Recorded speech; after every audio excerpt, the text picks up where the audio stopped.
And welcome back. Veterinarian David Graff joins us to take your questions. We are joined, though, by one thing that is far more cuter than either of us. Who do we have here? His name is Little. He's an intact male kitty. He's from the Cedar Rapids Animal Care and Control, and he's looking for a home. Okay, so how old would you say Little is? He's about 2 months. Okay. Maybe a little over. Yep. Very curious, just kind of taking in the world. Okay. And his name fits him. And now we look at the calendar, though, and we do have one caller already on the line. We'll take it here in just a second. I know as we're looking into May, getting into June, we have the Great American Car Trips coming up for plenty of people.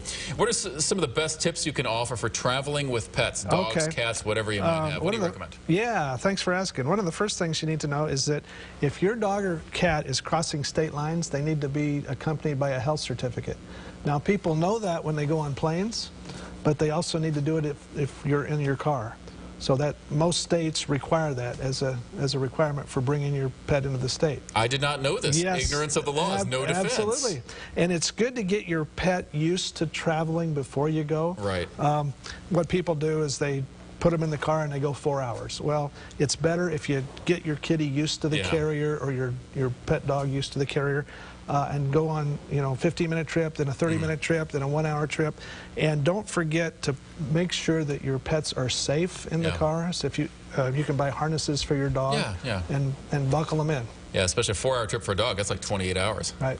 Anyway, Bonnie is on the line for us. So, Bonnie, good morning. You have a question for us. Good morning. Hi. Yes, I do. My dog is a Cocker Spaniel, purebred Cocker Spaniel. And I've been having a lot of trouble with his hot spots. I've never heard of hot spots before in any of my other animals, but he has a lot of hot spots. Okay. And you want to know what to do about that? Thanks for the call. Yeah. Well, hot spot is a slang term that's given to a localized area of acute skin infection on a dog.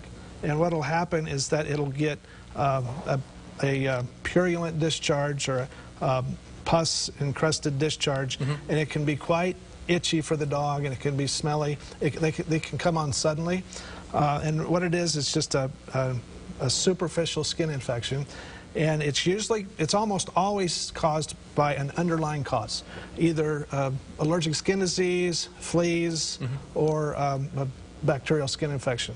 So go see your veterinarian and get it looked at. Simple answer, but at least thanks for explaining it a little bit further. And always good to see you, so enjoy the next few weeks. We'll see you once we get into summer.